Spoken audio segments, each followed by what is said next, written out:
The 5 Orange Pips by Sir Arthur Conan Doyle. Narrated by Peter Silverleaf. When I glance over my notes and records of the Sherlock Holmes cases between the years 82 and 90, I am faced by so many which present strange and interesting features that it is no easy matter to know which to choose and which to leave. Some, however, have already gained publicity through the papers, and others have not offered a field for those peculiar qualities which my friend possessed in so high a degree, and which it is the object of these papers to illustrate. Some, too, have baffled his analytical skill, and would be, as narratives, beginnings without an ending,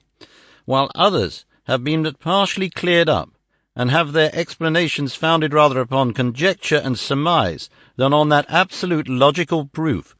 which was so dear to him. There is, however, one of these last which was so remarkable in its details and so startling in its results that I am tempted to give some account of it, in spite of the fact that there are points in connection with it which never have been, and probably never will be, entirely cleared up.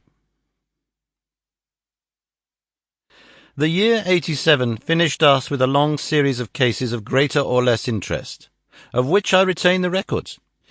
Among my headings under this one 12 months, I find an account of the adventure of the Paradol Chamber, of the Amateur Mendicant Society,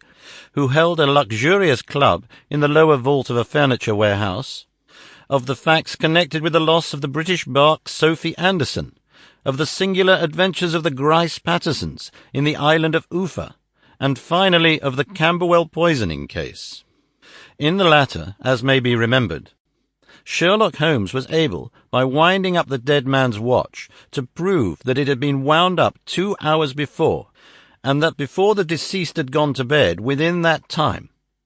a deduction which was of the greatest importance in clearing up the case. All these I may sketch out at some future date, but none of them present such singular features as the strange train of circumstances which I have now taken up my pen to describe.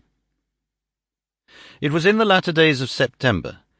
and the equinoctial gales had set in with exceptional violence.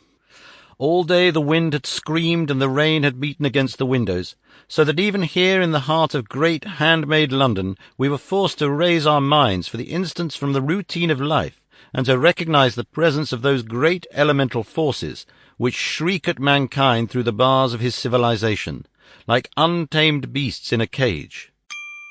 Sample complete. Ready to continue?